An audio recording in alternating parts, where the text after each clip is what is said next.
If you're so smart, translate this. The millionaire mocked the poor delivery girl, and then before we begin, tell us in the comments which city you're watching from. And don't forget to rate the story from 0 to 10 at the end. Enjoy the story. It took you long enough, said Adam Whitmore, not lifting his eyes from the papers in front of him.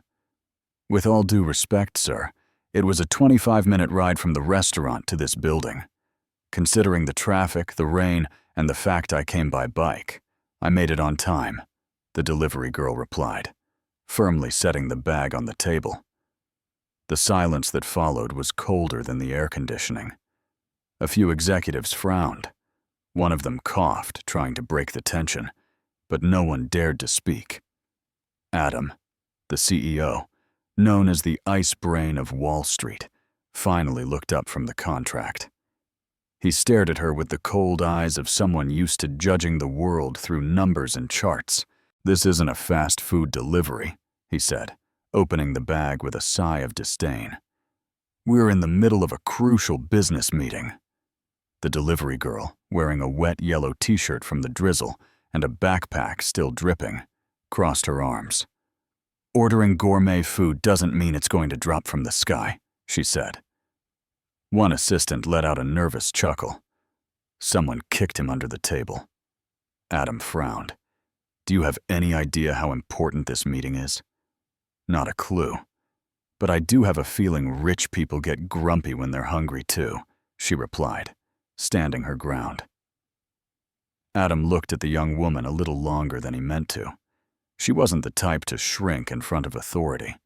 Her eyes were sharp and unafraid, though the tired circles beneath them and her calloused hands, still holding her helmet, told another story. He picked up a bound document, its pages filled with technical Mandarin characters and notes. "You talk a lot. If you're so smart, help us out." "Help. Translate this," he said sarcastically, dropping the bundle on the table with a loud thump. "Go ahead. Give it a shot." Everyone turned to her. Some were curious, others clearly amused. She blinked, took a deep breath, and instead of backing off, stepped forward. "May I take a look?" Adam pushed the document toward her, still surprised she dared to meet his eyes like that. She flipped open the first page, read in silence for a few seconds. The directors exchanged looks, hiding smiles. One of them whispered, "She'll give up in 3 seconds." But she turned to page 2, then page 3. She pursed her lips, pointed to a section with her finger. "There's a mistake here," she said, without looking up. "This character doesn't belong in a legal context. It's a business term. And this clause, it says Party A takes on Party B's liabilities without formal consent. That's insane." The room froze. "Excuse me," one of the lawyers murmured. She flipped 2 more pages, as if browsing a menu before ordering. "This contract's a trap. If you sign it as is, Whitmore Enterprises takes on the debt of a Chinese subsidiary, one that's very much in the red." Adam leaned forward. "You can read Mandarin?" "A little. Better than my Italian," she answered simply.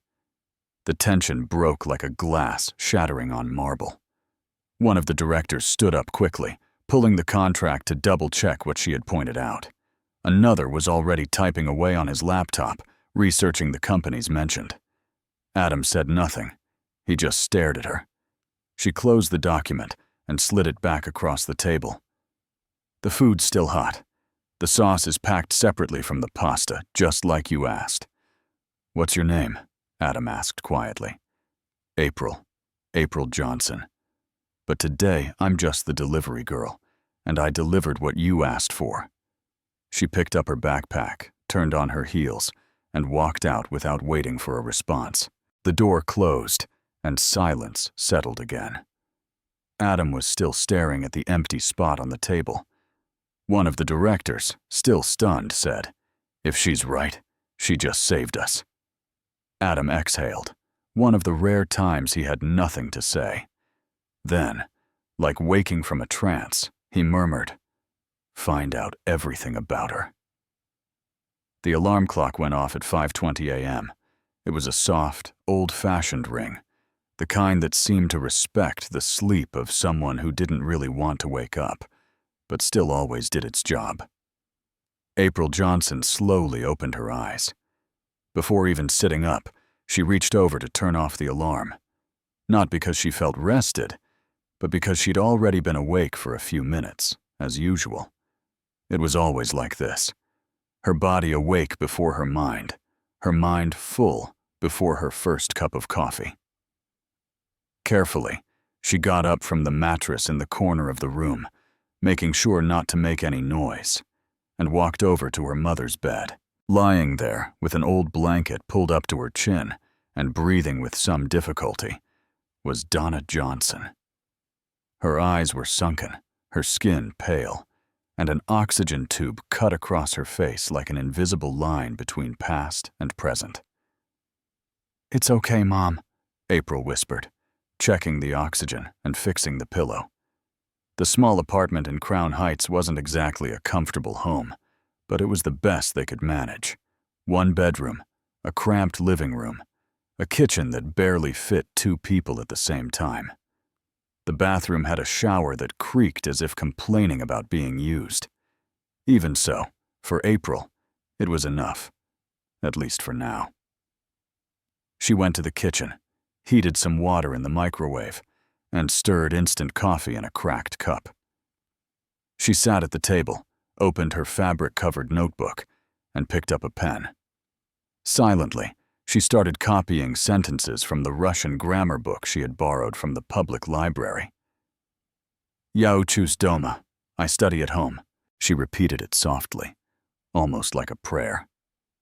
Her books, all from used bookstores or donations, were stacked in the corner of the living room. Dictionaries, grammar books, classic literature, philosophy, technical manuals. An entire world built around a mind hungry for knowledge. April had studied for 2 years at Columbia University, a literature program with a focus on linguistics. She had the best grades in the class, well-received presentations, and even a guaranteed spot in an exchange program to Beijing. But then came her mother's diagnosis: advanced pulmonary fibrosis. The scholarship didn't cover medication, rent, or medical care. So April made a decision few people could really understand. She withdrew from school, grabbed her resume, and started working. First as a waitress, then as a grocery store cashier, now an app delivery worker. She had 3 different shifts depending on the day. She started early, stopped to take care of her mom at lunch, and went back out until late at night. But she never stopped studying. During breaks between deliveries, she watched Chinese grammar videos, wrote down Italian verbs, and read academic articles about semantics. In her backpack, books sat next to food containers. The Brooklyn Public Library was her favorite place in the city, not because it was quiet, but because of the silent promise the books made to anyone who opened them. You can still get there. That day, after caring for her mom, April headed out for another night shift. She was tired, as always, but determined. The light rain beat down on the streets, and the wind seemed to mock her cheap raincoat. As she pedaled, she couldn't stop thinking about what had happened hours before. The meeting room scene, the CEO's look, the contract in Mandarin, the way everyone stared at her like she had pulled a rabbit out of a hat. She didn't regret it. She wasn't sorry, but she wasn't under any illusions. She knew that moment wouldn't change her life. Not in that world, not among those people in suits. They would see her as an oddity, a distraction, a delivery girl who speaks languages, nothing more. She had seen it happen before. A girl in her French class once said, "You should be a comedian." How did someone from your neighborhood learn 3 languages? April had laughed, on the outside, But inside, she recorded the comment like someone noting an unsolved crime. She was invisible, and when she was seen, it was with surprise or disdain. She cut off the thought there. She needed to focus. She was almost at another luxury building downtown. She checked the order number, went up to the 22nd floor with the bag carefully held in her arms, and rang the bell. A blonde woman answered, distracted by her phone. "You're late," she said, grabbing the bag without looking at April's face. "Good evening to you too," April replied, turning to leave. But before she reached the elevator, she heard the voice. "Wait, you're that girl from Whitmore?" April turned slowly. "Depends on what you heard. I heard you saved $1 million deal speaking Chinese." The woman let out a disbelieving laugh. "Seriously, you're just a delivery worker." "I am. And I speak Chinese, and French, and Italian, and a little Russian. Wow, someone here is wasting their time." April just gave a small smile and stepped into the elevator. But when she got downstairs, she found something unexpected. A man in a dark blue suit, jacket wet from the drizzle, leaning against the post by the building entrance. He held a broken umbrella and wore the expression of someone who didn't know why he was there. She recognized him immediately. "Is this stalking?" she asked, wiping her face with her jacket sleeve. Adam Whitmore, the same man who had once challenged her to translate the contract, the same one who stayed silent while she explained it clause by clause. And now there he was, standing like a character out of place. It's not stalking, it's curiosity. "Curiosity?" she laughed. "So now I'm some kind of surprise knowledge delivery?" He took a step forward. He looked unsettled. "You're brilliant, that's all. And you shouldn't be out riding your bike at 11 at night with a backpack full of yakisoba. And you shouldn't be standing on a ledge like you're in a soap opera." She walked past him and got on her bike, but before pedaling off, she turned back. "Don't offer me charity, Adam Whitmore. I know what it looks like when a millionaire tries to make up for guilt with kindness. I'm not a project." He didn't move. "I'm not offering charity," he said. "I'm offering a challenge." She raised an eyebrow. "What kind of challenge?" "You'll find out soon." April shook her head in disbelief and disappeared into the dark streets. Adam stood there on the curb, realizing that for the first time in a long while, he had met someone who really threw him off balance, and he liked it. At Whitmore Enterprises, time was measured in contracts, mergers, and meetings, timed with military precision. His assistants knew better than to knock twice, knew that every second lost could mean millions, and that showing emotion was practically a workplace violation. Laugh? Adam didn't laugh. At most, he made a low sound in his throat when something struck him as vaguely ironic. Even that was rare. The morning after the encounter with April, he showed up to the office earlier than usual. He wore a flawless black suit as always, and his footsteps echoed across the marble floor like a metronome. Logan, his personal assistant, an efficient, tense young man who seemed powered by caffeine and Excel spreadsheets, was waiting by the private elevator, holding a folder. "Good morning, Mr. Whitmore. The Hoshin Group has called 4 times since yesterday. They want an answer about the merger contract with the Beijing branch. They're still pushing, even after the intervention?" Adam raised an eyebrow. "Yes, sir. They suspect some kind of external interference. They're asking for the name of the Chinese consultant who found the error." Adam held the elevator and looked at Logan intently. "And? Do we have her name?" April Johnson, 25, lives in Crown Heights, former Columbia student, dropped out in 2020, works for 3 different delivery apps, no criminal record, no complaints, no registered debt. Adam didn't reply. He just pressed the button and let the doors close. The elevator rose in silence, but Adam's mind was racing. There was something about April he couldn't categorize. It wasn't just her absurd language skills or the sharp comeback she delivered in front of the board. It was her composure, her boldness, balanced with dignity, that unsettling sense that, for the first time, someone had disrupted the mathematical logic of his world, using nothing but words. That girl, she had disarmed him, and he hated feeling disarmed. But something about her pulled at him, like a complex problem he couldn't leave unsolved. Except April Johnson wasn't a problem. She was an unpredictable variable. At lunchtime, Adam canceled 2 meetings and left the building without telling anyone. His driver was waiting, as usual, holding the door open.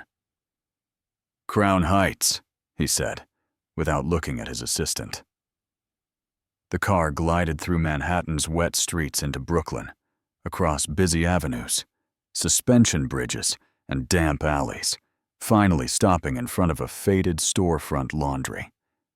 Nearby, there was an old red brick building where the windows looked like crooked teeth. Adam looked up and saw a slim figure cleaning the window with a blue rag. It was her. "Wait in the car," he told the driver, stepping out. He climbed the stairs of the old building and knocked on the door of the 3rd floor. Nothing. He knocked again. The door opened.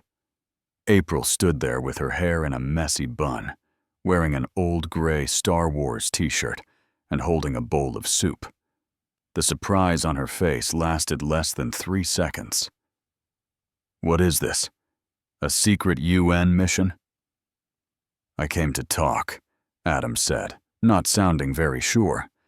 "Right, you, a billionaire CEO, randomly show up at a delivery girl's falling apart apartment. What is this? Some new Banksy piece? I don't usually do this. Good thing. The press wouldn't like it. Are you always this sharp? Only with people who show up uninvited."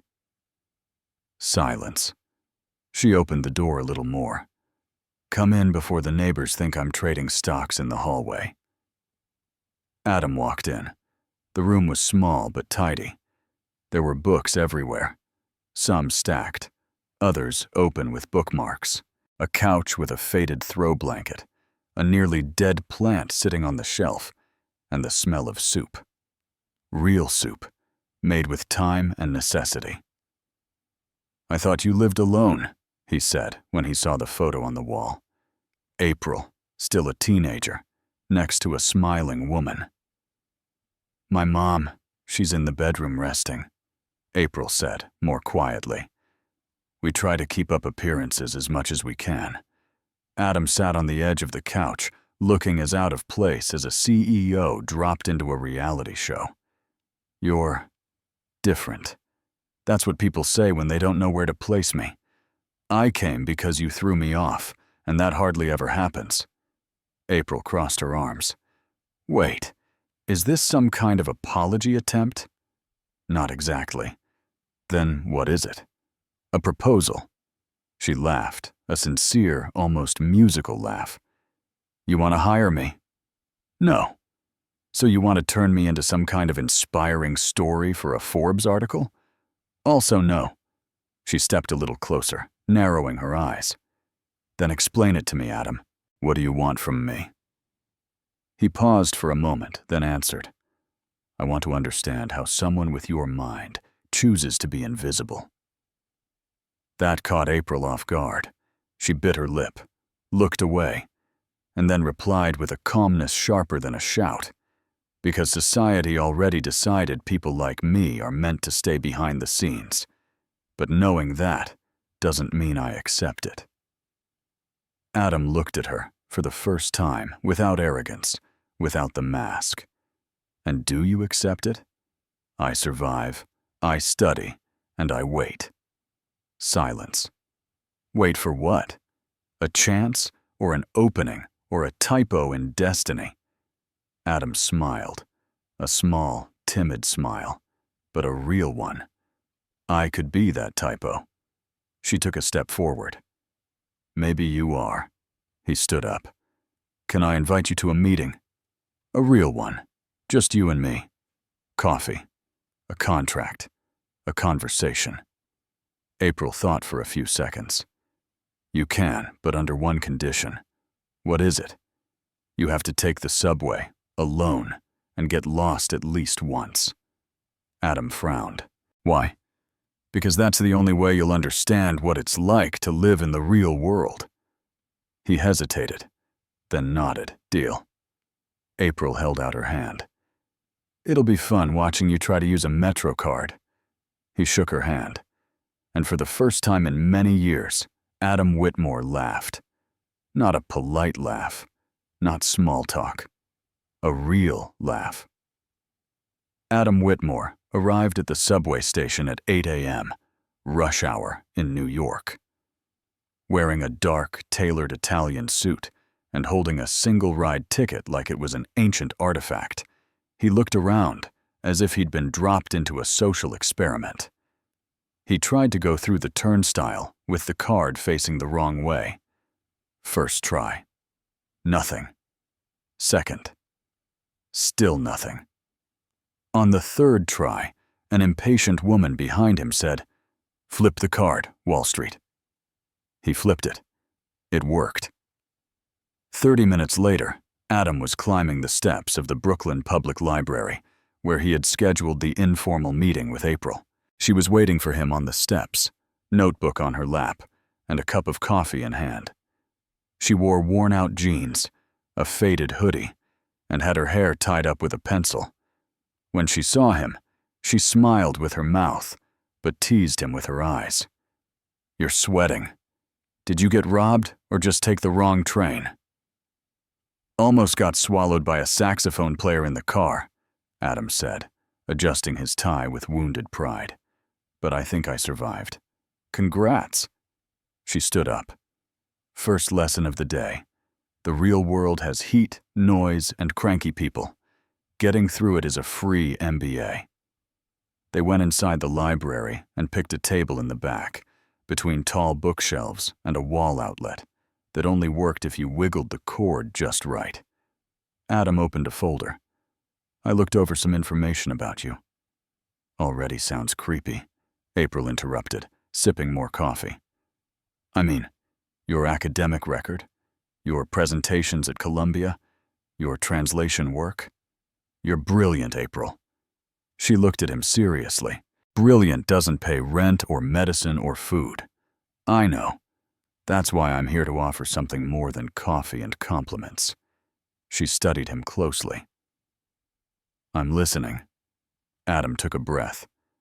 "I want to create a Department of Applied Linguistics at Whitmore Enterprises, a cultural innovation unit. The idea is to prepare materials, contracts, and international projects with multilingual, context-trained professionals. You'd be the lead." April blinked. 3 seconds of silence. "Is this real?" "Completely. With competitive salary, office, team, resources, creative freedom." She looked at the ceiling, then at the table, then back at him. "Are you trying to buy my conscience? I'm trying to invest in your talent." April didn't answer right away. She picked up her notebook, scribbled something in the margin, and sighed. "I don't know if I want to go back to the top floor, not after seeing how they treat the people below. You wouldn't be going back as a delivery worker. You'd be going as a founder, director, leader. Even so, they'll look at me strangely. And what do you usually do when people look at you like that?" "I run with the wind and leave them in the dust." Adam smiled. "Do you accept?" "Not yet. I'll think about it. I need to talk with my mother, my books, and my intuition. They get a vote." "Fair enough." They stood up together. Before leaving, Adam hesitated. "Would you mind if I came with you on a delivery?" She raised her eyebrows. "You in a tie, climbing stairs with yakisoba? I want to see what you see from down there." She crossed her arms, thinking. "All right, but don't complain if the elevator is broken. Deal." That afternoon, Adam swapped his blazer for a borrowed sweatshirt and a ridiculously crooked cap. April almost took a photo just to have proof. "Do you know how to ride a bike?" "No." "Then you get the backpack." The first building was an apartment complex in Williamsburg. 3 floors. No elevator. The customer came down in pajamas, took the food without saying thank you, and went back up without a word. "This is the basic level," April said. "You deliver, you smile, and you get ignored. Training complete." At the second address, a woman complained the soda didn't have ice. "I'm the delivery person, not the maker of clouds," April answered, politely sarcastic. Adam was quietly amused. This was another world. But it was at the third stop that everything changed. An elderly woman opened the door with trembling hands. The apartment smelled of incense and mint. She smiled when she saw April, my little language angel. "Mrs. Maribel, it's good to see you. Here's your chicken with rice. You know I only order this because you always bring it with a smile. The others just drop it at my door. Don't say that. There are plenty of good people out there." The woman turned to Adam. "And you? Her boyfriend?" Adam cleared his throat. "No. A co-worker." Too well dressed to be a delivery guy. But I like your eyes. Eyes of someone who's cried in secret." Adam had no answer. "Thank you, April. You always make my day better." They left the building in silence. April pushed her bike slowly. Adam walked beside her. "She calls you her language angel." "She does, but I'm not. You make people's days better, April, even for those who don't notice. I just deliver food. You deliver more than that. You deliver presence." April glanced at him. "You're being too sentimental for a CEO, and you're too sentimental for a rebel." She laughed. "Then we're even." By the end of the day, Adam was exhausted. His shoulders ached. His feet tingled. But he didn't want to leave.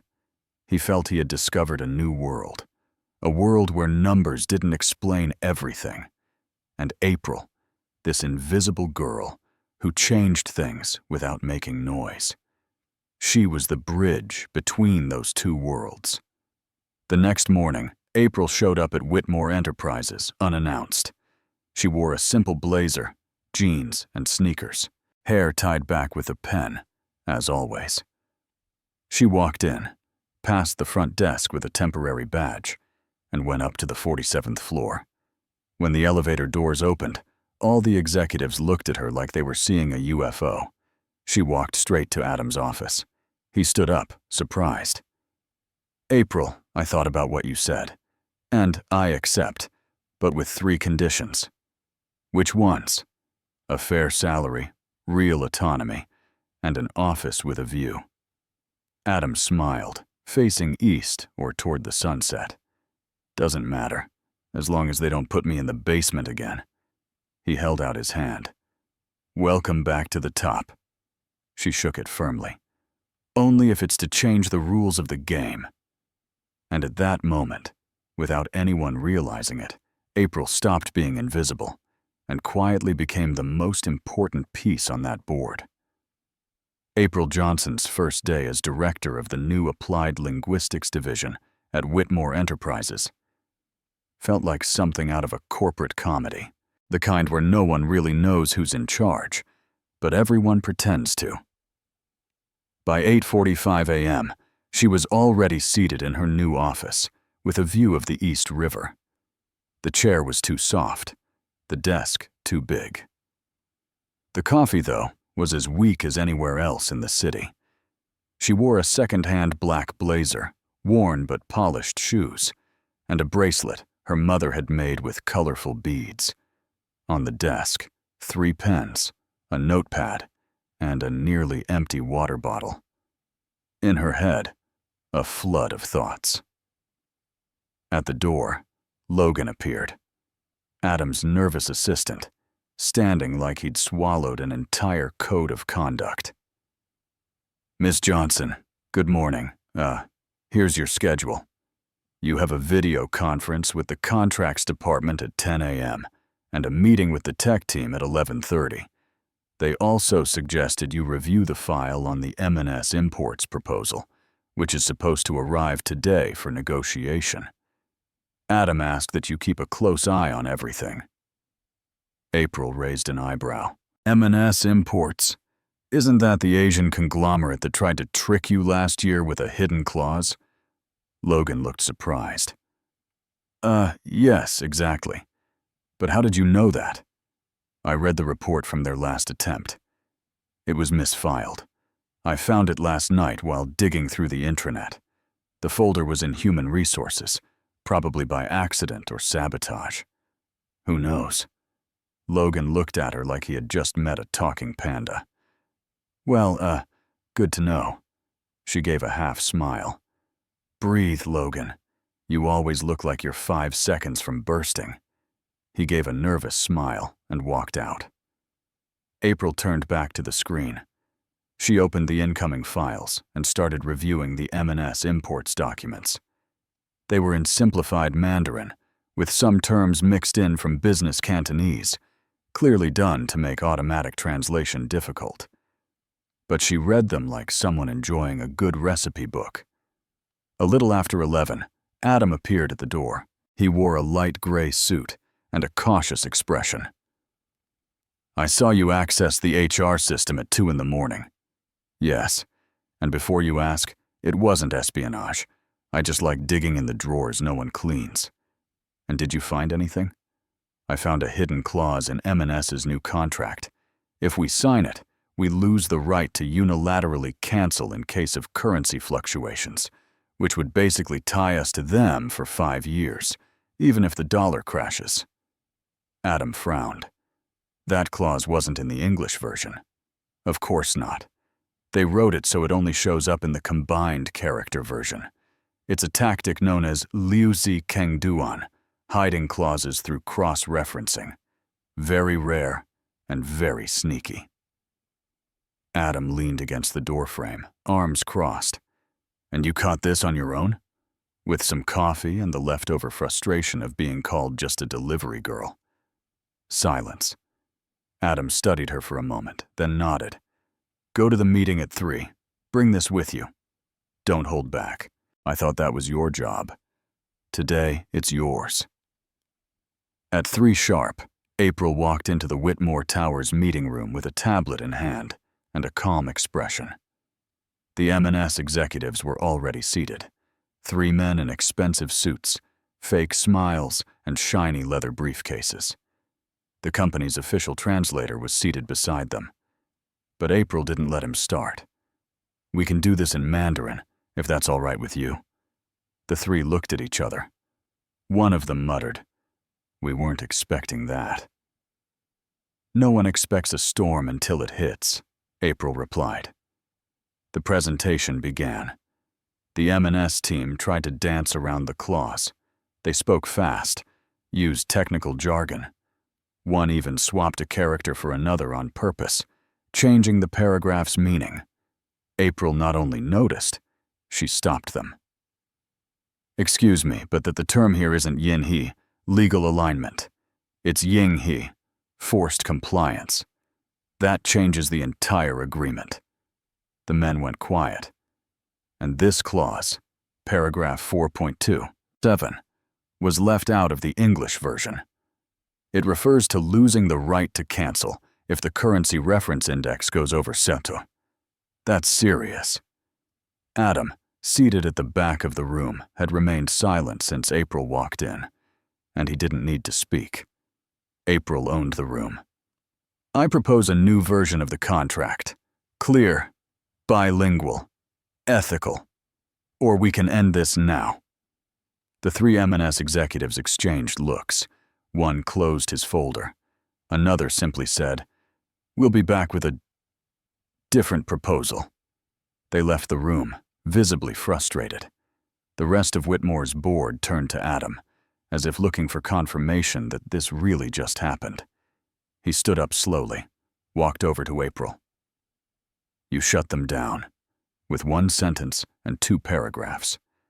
I just read what was there, without fear, and pointed out what no one wanted to see. There's a name for that, April said. It's called functional invisibility. We see what the powerful don't, because we live on the floor where the crumbs fall. Adam didn't answer right away. But as he left the room, he turned and said, "You just saved this company from losing tens of millions, and are you giving me a bonus for that?" "No, I'm giving you a bigger challenge." "Typical." She smiled. So did he. In the days that followed, April became a hot topic in the company hallways. Some called her a hidden genius. Others, Brooklyn's prodigy. Of course, not everyone was a fan, especially those who lost influence in space because of her. But April didn't care about labels. She cared about results, and about her mother.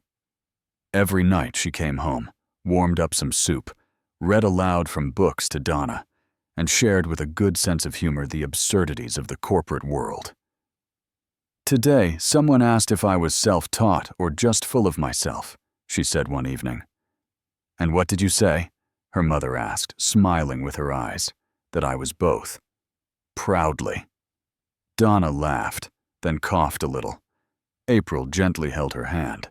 "One day, Mom, you're going to see me teaching French on a stage, and you'll get a standing ovation." April kissed her mother's forehead and smiled. "Or they'll say I'm too dramatic. But that's okay. I was born for the spotlight." The next morning, when she got to the office, there was a note on her desk. "Mission accomplished. New mission awaits. Meeting room 3B. Bring your sense of humor and your best language. Signed, Adam." She rolled her eyes, but went. Meeting room 3B was the smallest space in Whitmore Enterprises. Technically, a quiet co-working area with 3 uncomfortable chairs, a broken projector, and a stained wall no one ever bothered to repaint. April walked in, expecting a corporate trap. Instead, she found Adam with 2 coffees, an open laptop, and a city map spread out on the table.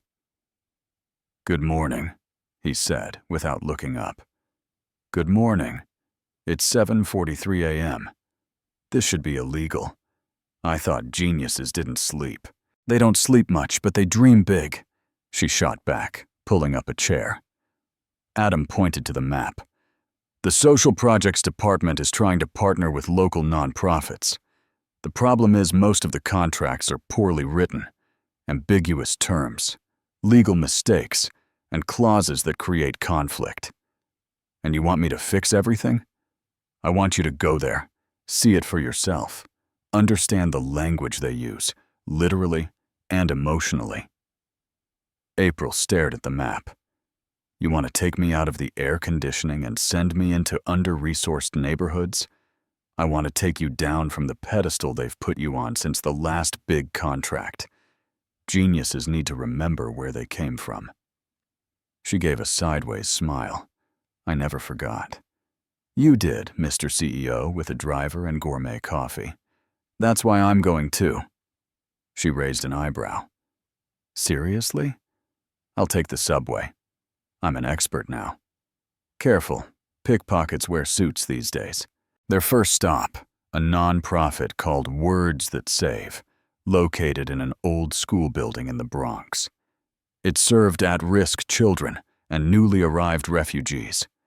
For many of them, English was their 4th or 5th language. April walked in like she was coming home.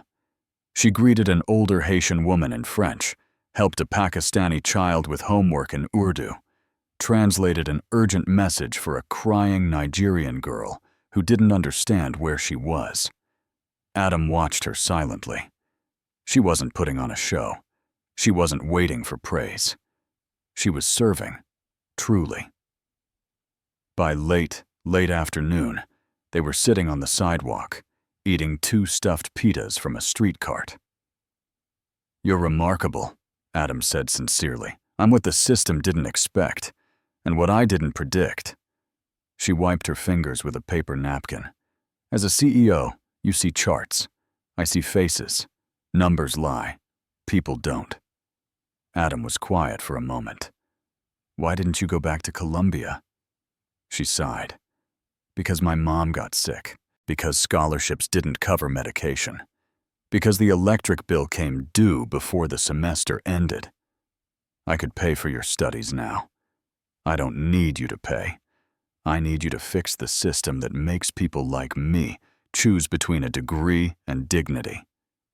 The next day, April was called into an urgent meeting with the company's legal department. When she arrived, she found 3 lawyers, a contract on the table, and a pile of baseless accusations.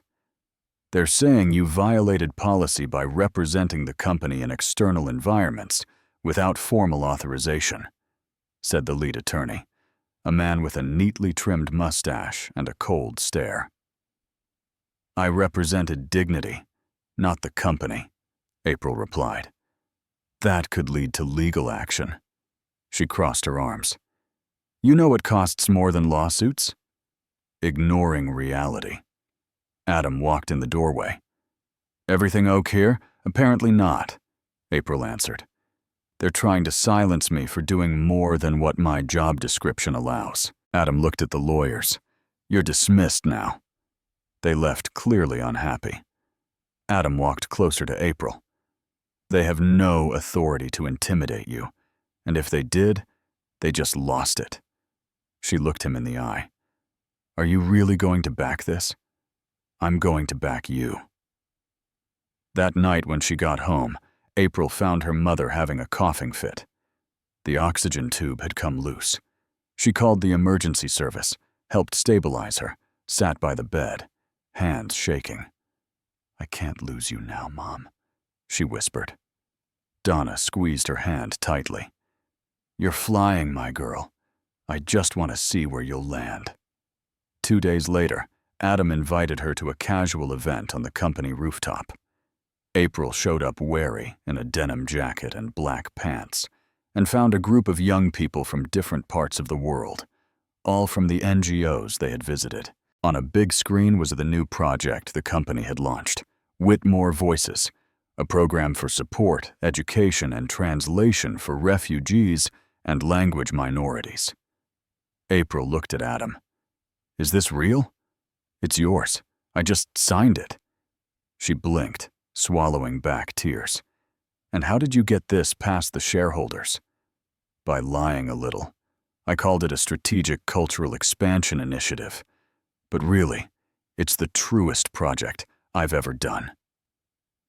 April stepped closer. You're changing. You made me. She smiled. And you did the same for me. He looked her in the eyes. What do you think about going further? Further than what? Further than the meeting room. Further than reports. Further than you're different. April took a deep breath. That sounds dangerously like feelings. What if it is? She moved closer, her eyes shining. Then we'll need to negotiate the terms. And the clauses.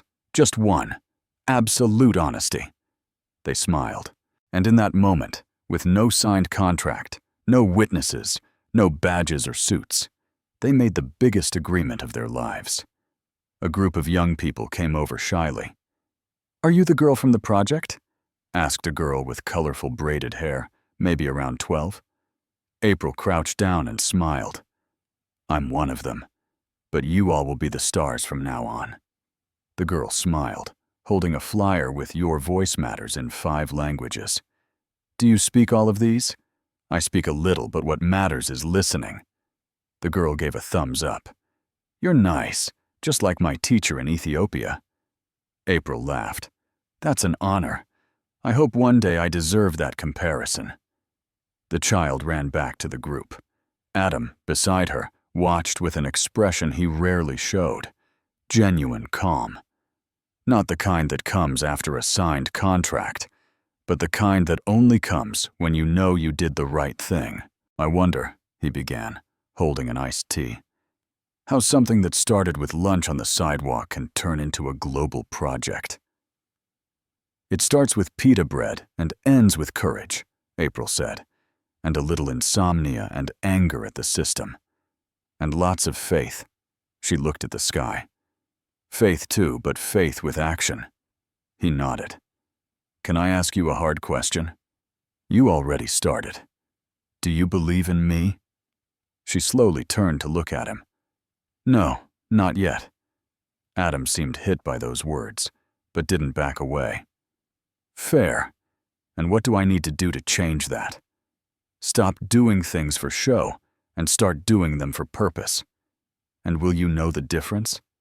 April gave a small smile. I always know. Later, when they returned to the company building, the two of them got stuck in the elevator because of an electrical failure. They spent 37 minutes with alarms, emergency calls, and awkward silence. This is new, Adam said. Stuck here with you. No network, no reports, no one to save. Do you always try to save someone? I've always tried to save myself, to be honest. April leaned against the wall of the elevator, arms crossed. And is it working? I don't know. But today I don't recognize myself as much as yesterday, and that might be a good sign. Or it might be an existential crisis. Have you ever thought about being a motivational speaker? I once thought about being an astronaut, if that helps. They both laughed. They elevated slightly. Adam stepped a bit closer. You know, this whole project, this mission, this change, it wouldn't have happened without you. I know, and that's exactly why I'm still here. What do you mean? Because if I leave now, I lose the chance to change the top.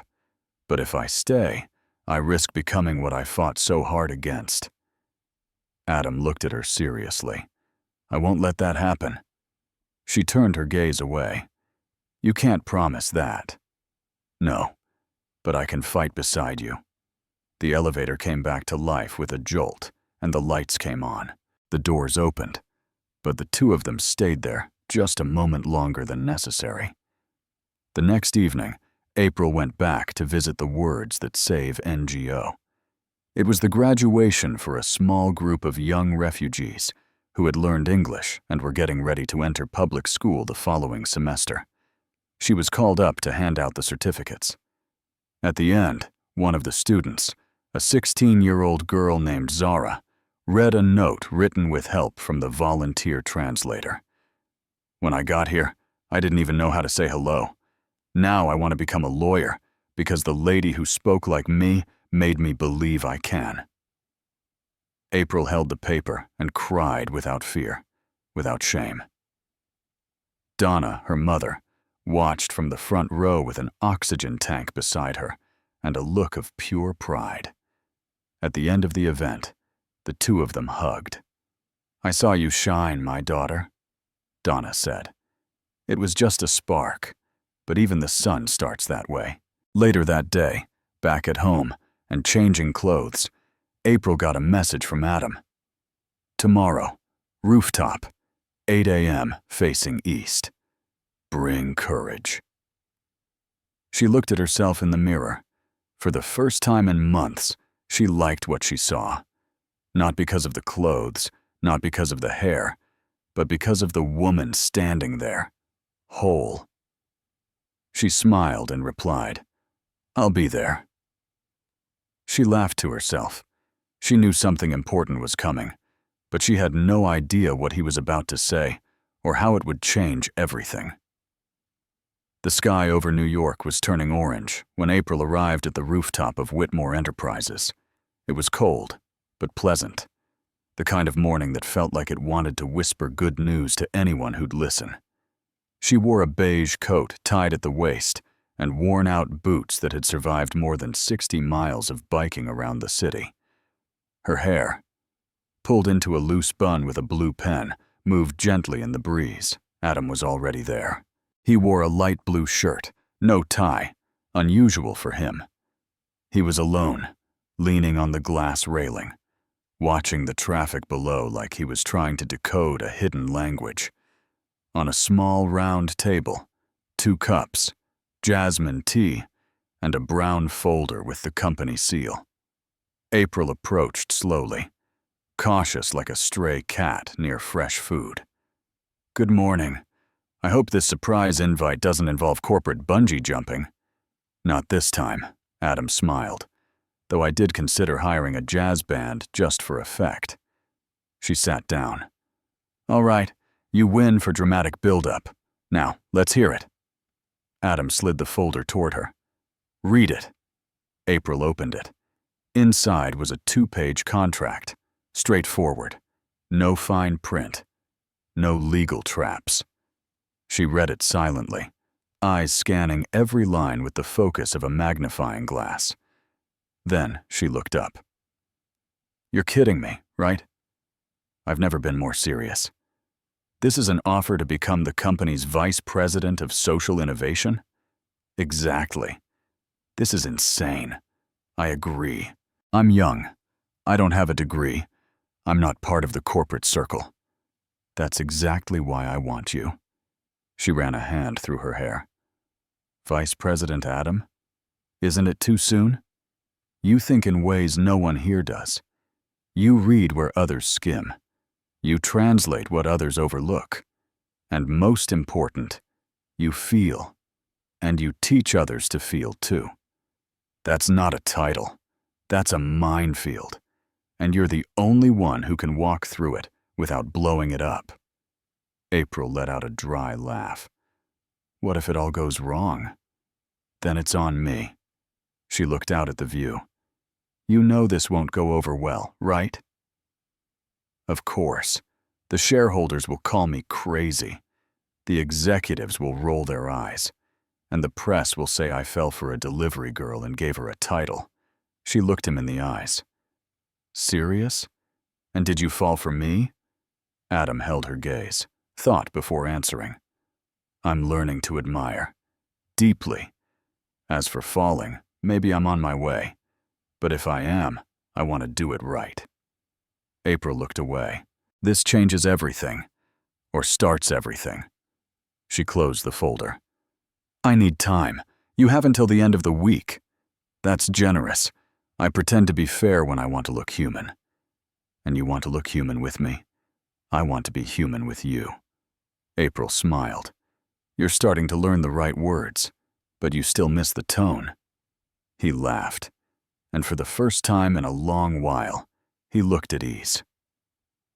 That afternoon, April went home with her head spinning. Donna was in the living room watching a Venezuelan soap opera with auto-generated English subtitles.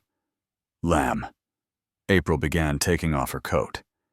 "I can tell. You've got that look. Like someone just made you a scandalous offer. It's not scandalous, but it's risky." "What is it?" April sat down and told her everything. The offer. The VP title. The board's likely reaction. The risk. Donna listened silently. When April finished, she simply said, "Take it, just like that?" "Sweetheart, you've spent your whole life waiting for a crack in the door. Now it's open. Walk through it with both feet before they shut it again. And if they tear me down, then you rebuild. But at least you won't blame yourself for hiding." April took a deep breath, and in that moment, she decided. 2 days later, she showed up at Adam's office with an envelope in her hands. He saw her come in and stood up. "Already? You gave me until the end of the week, but I'm impatient." She held out the envelope. "This is my answer." He opened it. Inside was a single sheet of paper with one handwritten sentence. "I accept. But just so we're clear, I'm still a deliverer of essence." Adam smiled. "Is that supposed to be poetic?" "It's a warning. I haven't changed. I've just expanded." He held out his hand. She shook it. The news about the new vice president sent shockwaves through Whitmore Enterprises. Business websites called it the boldest HR move of the decade. Society columns speculated about a secret romance. Financial analysts questioned Adam's sanity. But none of them knew what was really happening inside. April stepped into the role with ease. Meetings flowed more naturally. Social projects became central. Young talent found their voice, and the company's culture started to shift, slowly but clearly. Some called her an outlier. Others, a miracle. Adam knew she was both and more. One evening, after a charity event, the two of them found themselves alone on the balcony. They were dressed in formal wear. But there was something unguarded about both of them. Cold? He asked. No, I've got too much going on inside to feel the weather outside. Thinking about running? Thinking maybe I jumped into a sea I don't even know how to swim in. Adam looked at her. If you start sinking, I'll jump in after you. And if I pull you down with me, then we go down together. But at least we tried. April smiled. That sounds dangerously romantic. I wouldn't do that. Not yet. Not while you're still building wings. What if I'm already flying? Then teach me. They looked at each other for a long moment. But there was no kiss. Not yet. It was too soon for that, but too late to go back. And so, with one signature and a leap into the unknown, April Johnson, former delivery worker, daughter of a retired nurse, self-taught language lover, became one of the most unexpected leaders in New York's corporate world. But the biggest revolution was still to come, and it would come from where no one expected. April Johnson's appointment as Vice President of Social Innovation at Whitmore Enterprises seemed, at first, like a bold and inspiring move. But within a week, it became fuel for a behind-the-scenes fire. Meetings were interrupted by sideways glances. Executives whispered in the hallways like they were trading secrets. Reports started showing up late. Strategic meeting invites just happened to miss the new VP. April noticed everything. She'd already lived through the poisonous silence of social exclusion in classrooms, diners, and hospital lines with her mother. That look that says you don't belong was all too familiar. Except now, it wore a Hermes tie. Feel the tension, whispered Logan as she crossed the executive floor. Yeah, feels like someone let a political onion rot into the carpet. They're nervous, April. No one thought you'd last beyond 2 lattes and a LinkedIn post. Now that you're actually changing things, the games have started. I've played this game before. Back where I grew up, we called it silent humiliation. Logan hesitated, then leaned in closer. If you need an informant, I'm in. I like a little danger, and they don't pay me nearly enough to pretend I'm neutral. April laughed. Is this our first corporate resistance alliance? If it is, I want a code name, something like Operation Yakisoba. She tried to stay serious, but ended up laughing for real. The next morning, a meeting with Whitmore's external investors had been scheduled. Adam couldn't attend. He was away at an international forum. That left April to lead the presentation. She arrived early, well prepared with graphs, data, and a carefully written pitch. The room was filled with men in suits and 2 women, one clearly bored, the other looking at April like she was a confused intern. During the presentation, she was interrupted 3 times. The first, they questioned her formal experience in management. The second, they implied that social results might just be an inefficient trend. The third, they chuckled when she mentioned a project developed in partnership with a nonprofit in an underserved neighborhood. April took a deep breath. She didn't lose her composure. I understand that my presence here makes some people uncomfortable, she said firmly. I didn't come from Harvard. I don't have an MBA from Switzerland, but I know the ground you've never walked on. And that's where this company needs vision, silence. And more than that, innovation isn't about preserving the status quo. It's about breaking patterns that only benefit the ones already seated at the table. And I built my own chair. The woman who had looked bored finally raised her eyes and smiled. A subtle smile, but real. After the meeting, April walked out with steady steps. She still felt the weight of their judgment, but carried something stronger: conviction. Hours later, Logan showed up in her office with a folded piece of paper. "Fresh information. I just heard it in the break room. One of the directors, Mr. Martell, is trying to organize a motion to limit your authority over social initiatives. They're coordinating by email, but using code names to make it harder to track." Code names? Exactly. You're the variation. Adam is the misstep. How creative. Want me to hack it? No. Let them waste energy scheming. Meanwhile, we deliver results. But April knew this was just the beginning.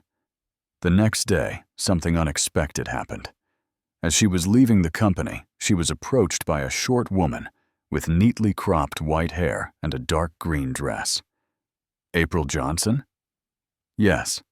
I'm Sylvia Norrington, director of the Urban Life Foundation. I read about you in the city paper. We need to talk." April didn't know if she should defend herself or say thank you. Sylvia smiled. "Relax. I'm not here to sabotage you. I'm here to offer a partnership." 2 hours later, they were sitting in a simple cafe in Harlem. Sylvia was direct, smart, and had no patience for niceties. "We work with displaced families, immigrant women, and LGBTQIA+ youth who've been kicked out of their homes. We build support networks, but we're missing structure, connections, and a platform. And what do you want from me? I want you to use your new position to open doors. We have the impact. You have the access." April thought for a moment. "I'm in, but with one condition." "Which one?" "No decorative charity. If Whitmore uses our image, the change has to be real." Sylvia extended her hand. "We have a deal."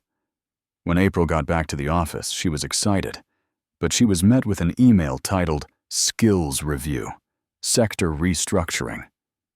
Inside, a cold message. "Based on recent performance feedback and concerns about decision-making centralization, we ask that the Social Innovation Vice Presidency now report directly to the Executive Board." Translation: they were trying to strip April of her authority. In practice, it was a power grab. She closed the laptop, looked out the window, and sent a short message to Adam. "They're playing dirty. We need to talk when you're back." Minutes later, he replied with a voice message. "Hold on. I'm at the airport already. We're going to turn this around." But April didn't wait.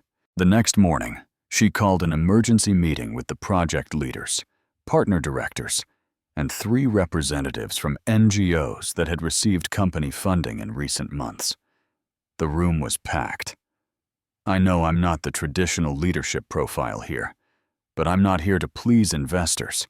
I'm here to make change. If they try to cut this bridge, the city loses." She showed data, videos, testimonials, social impact metrics. In the end, they gave her a standing ovation. That was when Martell walked in. Silence. He looked uneasy. "May I speak?" he asked, trying to sound calm. "Go ahead," April replied. "This is all nice, but the real world requires balance. Our company has to think about profit. Profit without conscience is just theft in a suit," she shot back. Some people laughed. Martell swallowed hard and left. Hours later, Adam came into April's office. "I saw the video of the meeting. It was already circulating before I landed. You shut Martell down with one sentence and an infographic. And yet, he's still here. Not for long. I just came from the board, and I brought you a present."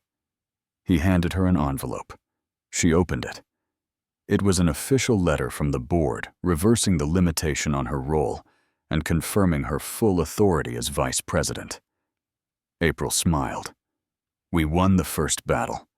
And now, we build without asking permission. That night, Adam walked her to the subway.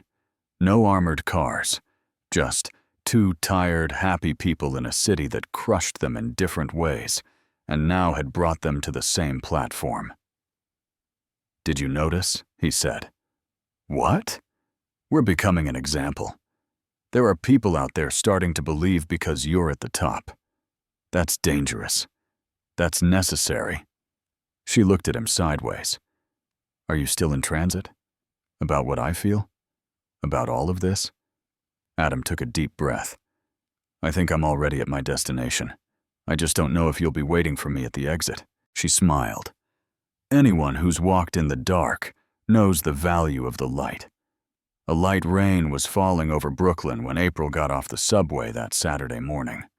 It was supposed to be her day off, at least in theory, but someone like her couldn't just stay home when there were people who needed help. With her earbuds in and a folder of documents in her backpack, she walked toward a small building with peeling paint and foggy glass windows. That's where Mrs. Graciela lived, a 68-year-old immigrant from Ecuador who sold empanadas in the park and, for the past 2 weeks, had been facing eviction over a lease she barely understood because it was written in legal English full of hidden clauses. It's like I signed without even knowing the woman had said the last time they met. April looked into the case on her own. She discovered that the building's new owner was a real estate investment fund that bought old properties and pushed out vulnerable tenants by exploiting loopholes in their leases. Graciela had until today, 2 p.m., to appear before a judge in small claims court. It was 1:27 p.m. April walked into the courthouse with a racing heart and wet shoes. The courtroom was full. Graciela, hunched in a corner, held a plastic folder with crumpled papers and a crucifix in her hands. I'm here, April whispered, sitting down beside her. They have a lawyer. I don't. I'm going to lose. Not with us here. Us? April looked around. She was the only one who'd come. But that didn't matter. I brought a dictionary, a few laws, and a little courage. That'll have to be enough. At 1:58 p.m., the case was called. The attorney for the real estate group was young, well-dressed, and carried a thick folder of documents. Your Honor, this is a straightforward contractual matter. The tenant, by signing the agreement, waived the automatic renewal clause. We're simply enforcing what was agreed upon. April stood up. Your Honor, with your permission, I'd like to speak on behalf of Mrs. Graciela. The judge, a gray-haired man with an experienced look, raised an eyebrow. Are you an attorney? No. I'm vice president at Whitmore Enterprises and a specialist in multilingual contracts. I've personally reviewed this document, and there are serious issues. The opposing attorney chuckled softly. This isn't a press conference. Nor is it a circus, April replied. But the lease in question contains vague language and was provided only in English, although the tenant primarily speaks Spanish. The key clause is printed in small font with technical terms that were never explained. That goes against the basic principle of good faith in contracts. The judge raised an eyebrow. Should you have evidence? April pulled a file from her backpack, stapled pages marked with yellow highlighter, along with a copy of the lease full of notes. Here it is. I compared it with the city's standard lease template and prior rulings in similar cases. This document is written in a way that confuses, not clarifies. The room went quiet. Even the opposing lawyer seemed thrown off. In addition, April continued, we have testimony from neighbors and a transcript of the conversation where the agent said, "Just sign.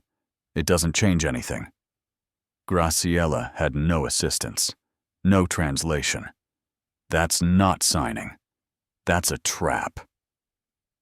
The judge reviewed the documents. He spent 5 minutes flipping through them carefully. Then he let out a long breath. I agree, there are inconsistencies in the contract and signs of bad faith in how it was handled.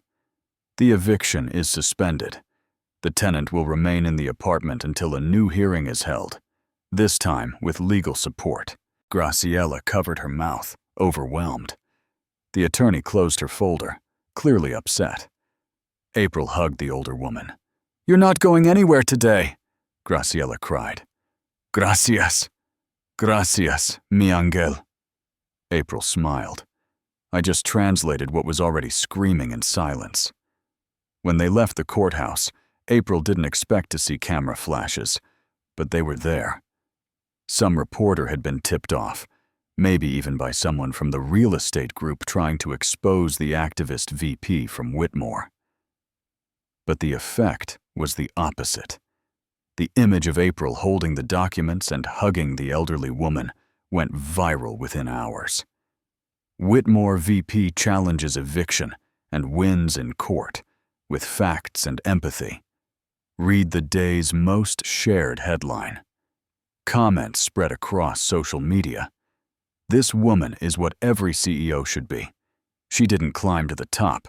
She brought the top to the people. If courage were a job title, she'd already be president. Adam, who was in a meeting at the time, got a phone alert. When he opened it, he saw the photo. He sat quietly for a few seconds, then smiled. Later that same day, April was called in for a private meeting at the company's headquarters.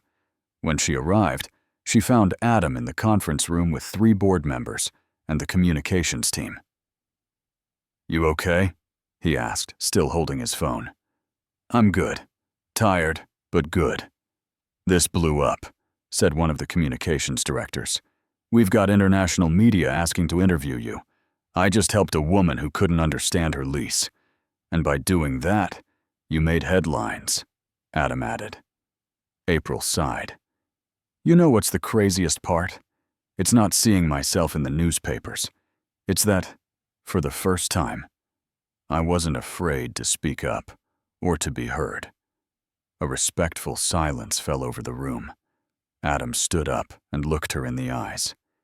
"You did what no one else here had the courage to do, and you did it without meeting permission." "Reality doesn't wait for a badge to hurt," she replied. "Effective today," Adam declared. "Every Whitmore division handling real estate or social contracts will undergo a language review, and you will be the overall supervisor." "That's a lot," April set her eyes wide. "It's only the beginning." On her way home, April received an unexpected call. "Hello?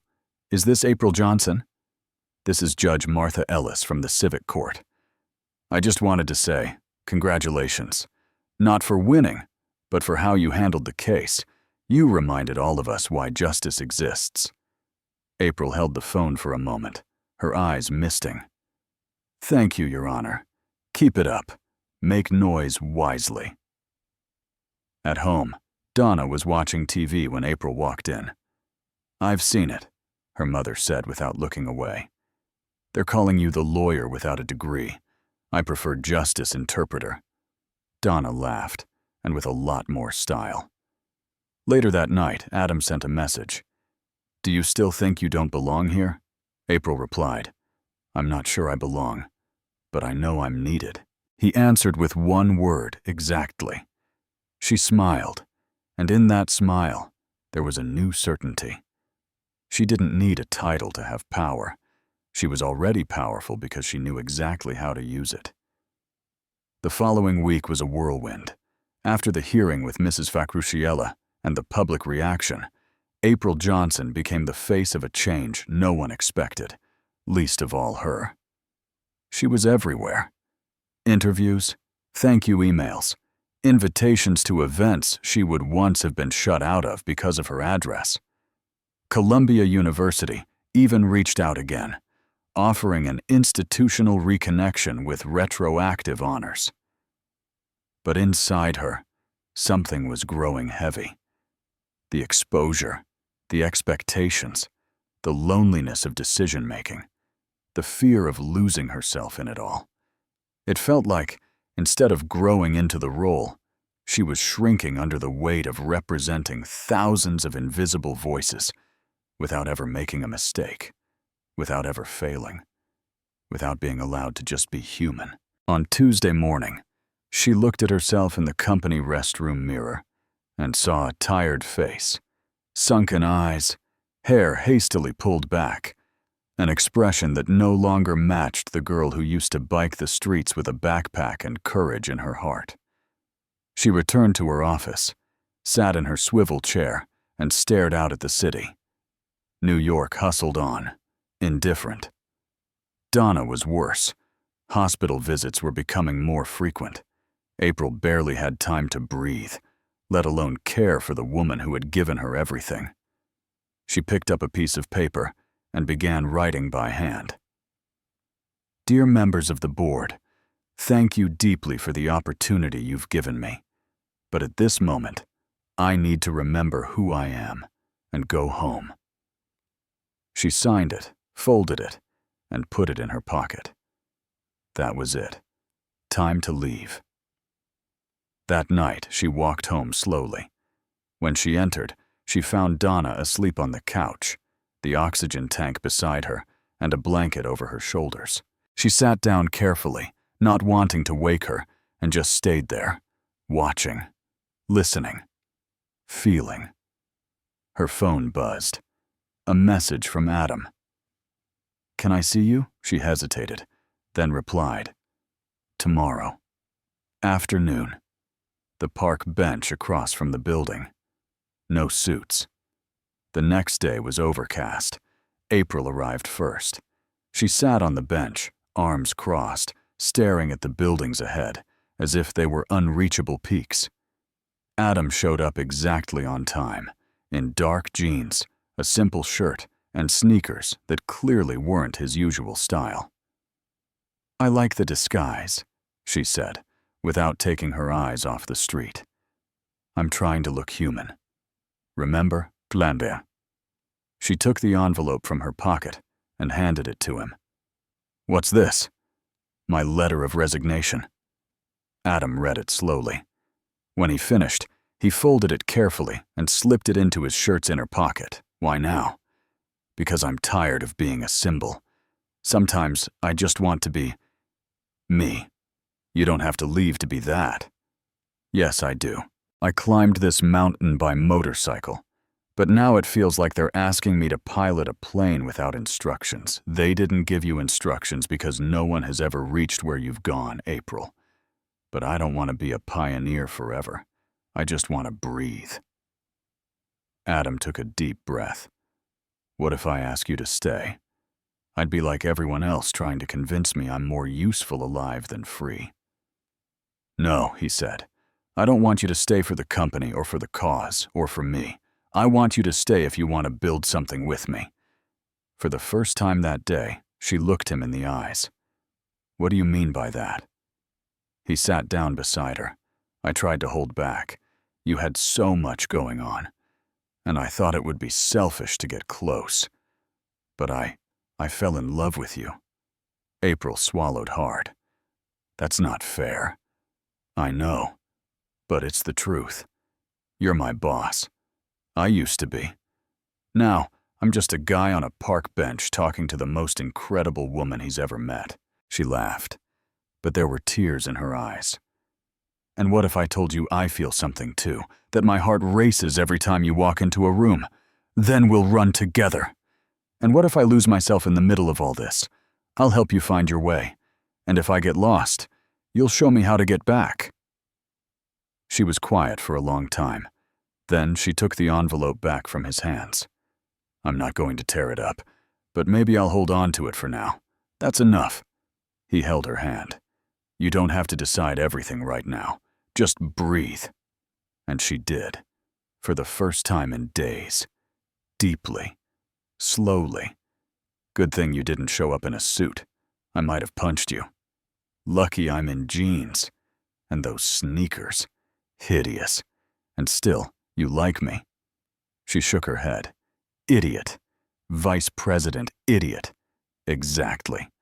They laughed together, and in that moment, no kiss, no background music, no grand promises. They knew. Something new had begun. The next day, April returned to the company. She didn't announce her decision. She just walked into the office as if she had never left. And everyone respected that. The looks changed. The smiles were warmer. Even Martel, her toughest critic, now treated her with a forced politeness that was almost funny. That afternoon, while she was typing a report, Logan came in with 2 cups of coffee. "So, are you staying? For now?" And Adam? "For now, too. So that means for now could become forever. But only if it's light. Only if it's real." Logan smiled. "I knew you were smart. Didn't know you were a poet, too. Don't spread that around. It might ruin my reputation as the contract wizard." That night, she went home and found Donna awake. "You're back?" "I'm back." "And any news?" April took the letter, now folded several times, and placed it at the bottom of a drawer. "Just one thing for sure." "What's that?" "That my place is exactly where my voice still makes people uncomfortable." Donna smiled. "Then make them uncomfortable with love." On her office computer, April created a new folder, Internal Revolution. Inside it, she started a new document. Title, How to Change the World Without Losing Yourself. First line, start with a backpack, a dream, and a sharp tongue. Then, find someone who believes, and never stop. It was a warm Friday in New York. Not the kind of heat that melts asphalt, but the kind that comes with late spring. A heat that smells like hope. The trees in front of the words that say foundation were blooming, and the whole neighborhood seemed to hum with quiet anticipation. April was nervous, more than she'd ever been in a board meeting or on TV. The NGO was holding the closing ceremony for the Whitmore Voices program, the one she had helped create, shape, and expand. Now, 6 months later, it was the first graduation. In the audience, mothers with colorful headscarves, fathers holding up cell phones to film, young people in simple clothes, but with shining eyes. There were volunteer translators, posters in many languages, and a mural with flags from the countries represented: Haiti, Syria, Mexico, Ukraine, Nigeria, Bangladesh, Colombia, and, in the middle of it all, April.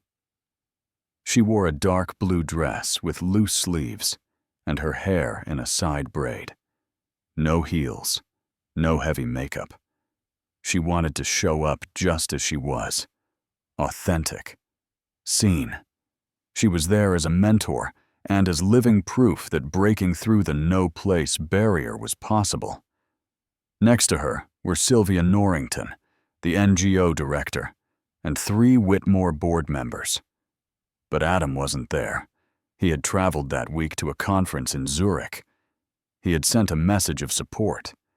But April felt his absence like a space left open in her chest. She tried not to dwell on it. "Ready?" Sylvia asked. April took a deep breath. "I always was. People just needed to believe it."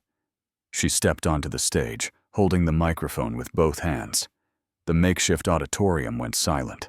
6 months ago, this project was considered a risk.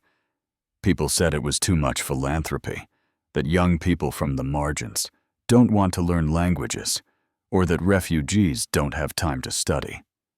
She looked at the graduates. "Today, you proved them wrong. You didn't just learn. You're teaching." One student, 17 years old, shouted, "You made us believe." She smiled. "And you gave me a reason to stay." Just then, the back door opened. Quietly, without drawing attention, Adam walked in. He wore a dark blazer and a white shirt. No tie, intense gaze, relaxed posture. He held an envelope in his hand. He stopped near the wall at the back of the room and simply watched. April continued. My story may not be a typical one. I was a delivery worker. I was invisible. I was underestimated. But today, standing here with all of you proves that even the top can learn to speak with a different accent. Applause broke out. People were crying. A woman stood up and said, April, you're the voice we never had. She closed her eyes for a second, took a breath, and said, and now I want to introduce one of the people who made all this possible. A man who, despite seeming arrogant and terrible at showing emotions, had the courage to take a risk and to change. Ladies and gentlemen, please welcome Adam Whitmore.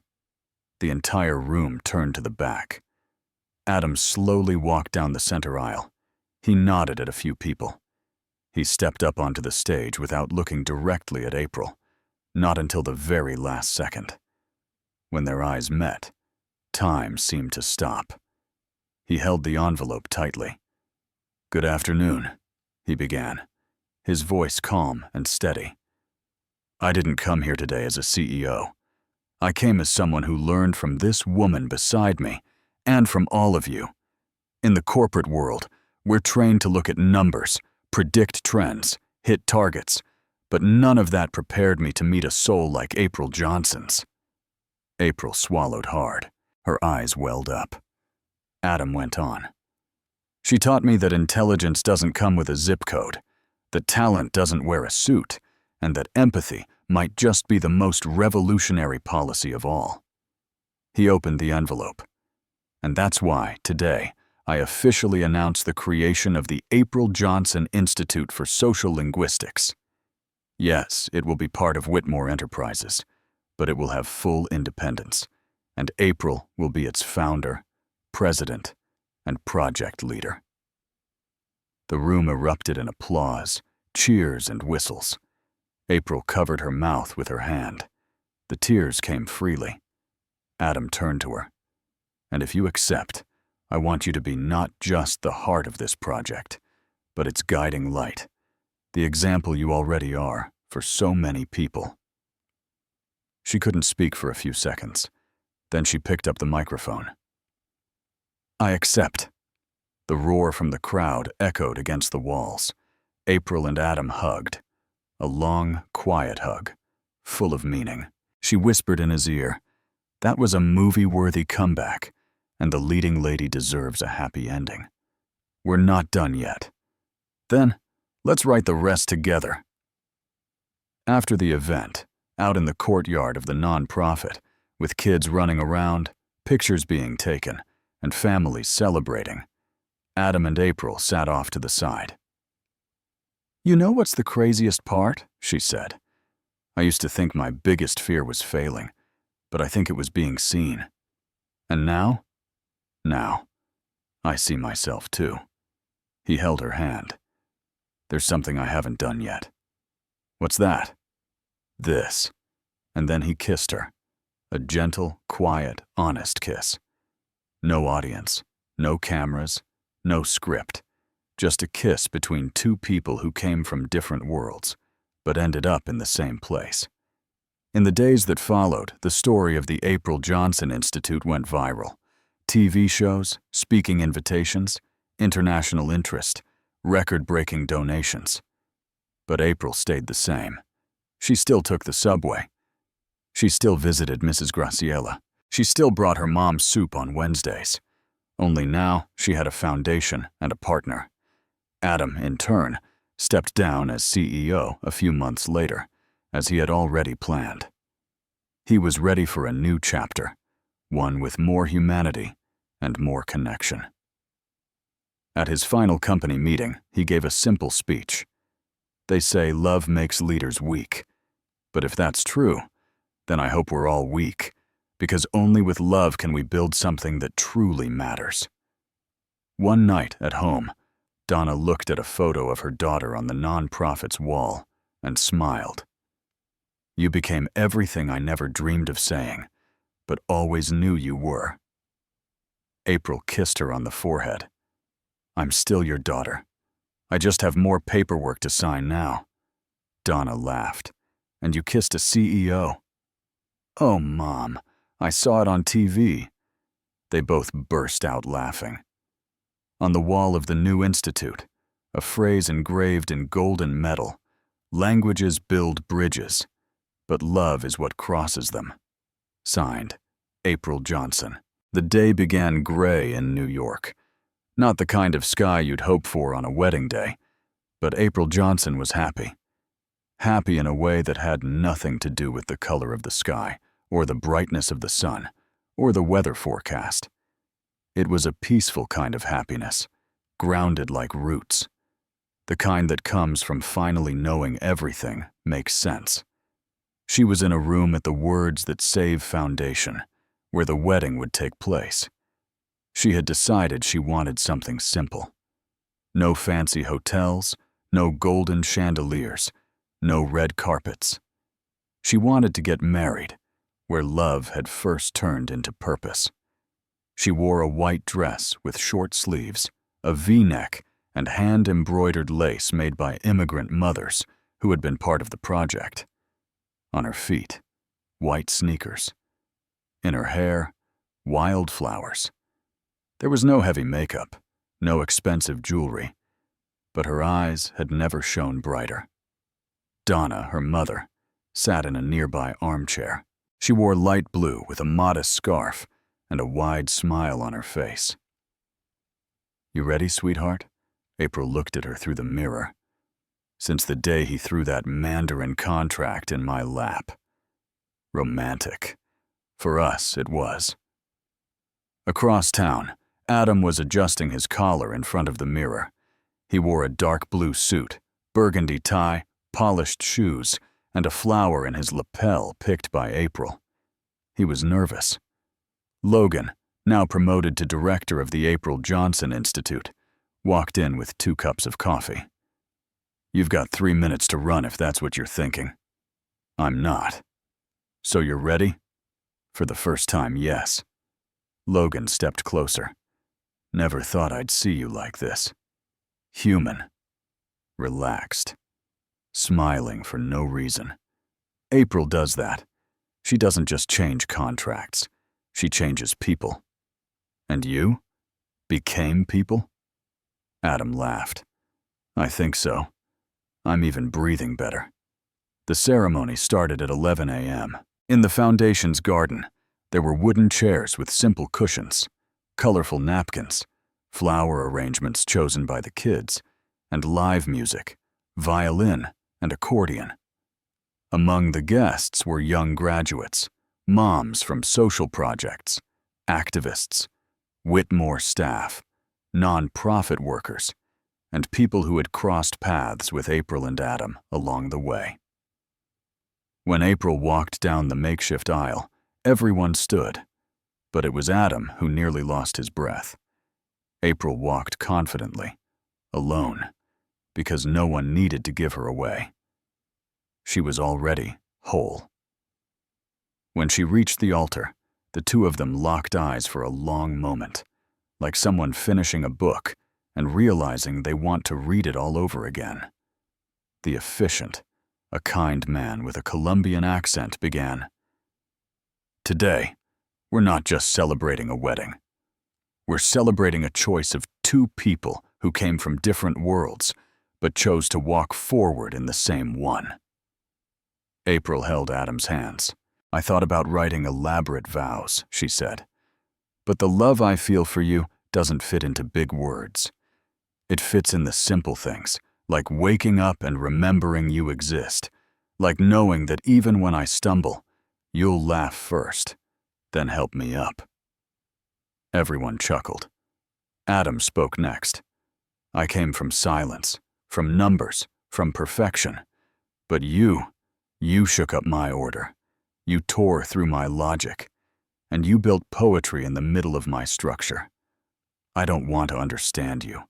I want to walk beside you until all the translations run out, and only pure love remains. Donna wiped tears. Logan, too. Even Sylvia pretended to rub her eyes. "I now pronounce you life partners," said the efficient. "And if you'd like to seal it with a kiss, that's up to you." They kissed, gently, deeply, truly.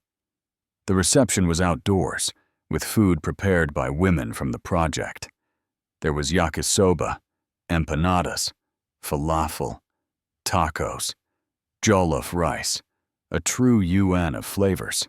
The music ranged from Pharaoh to jazz, salsa, bolero, even K-pop. April danced barefoot. Adam followed, missing steps, stumbling, happy. They couldn't stop laughing. Later in the day, they sat alone on the foundation's front steps. "So now we're officially," Adam began, "crazy, married. I prefer partners in crime," he held her hand. "Ready for the next chapter?" "What's that?" "Travel. We'll take a month. No work, just us. You, me, and maybe a dictionary, if you can't help yourself. I'm in, but on one condition." "What's that?" "That we spend at least one night in a place where no one knows who we are, where no one says there's the vice president, or that's the CEO turned activist. So what will they say? There go two crazy people in love." Adam smiled. "Deal." In the months that followed, the April Johnson Institute expanded to 3 cities. Over 2,000 young people were directly impacted. Universities started referencing the model. Companies began reviewing contracts with the help of social linguists. Even the UN invited April to speak at a conference on language and inclusion. But she hadn't changed. She still took the subway, still answered messages from students, still laughed out loud, still wore a blue pen in her hair. And Adam? He learned how to cook pasta and to listen without fixing. He learned to wait for answers and to understand silence.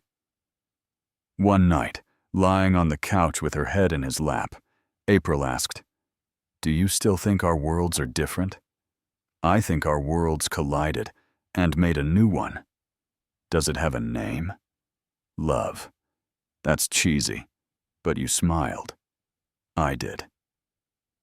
On the wall of their home, a mural of photos and a sign that reads, "Here we speak the language of courage with a heart-shaped accent." What did you think of Adam and April's story? Share your thoughts in the comments.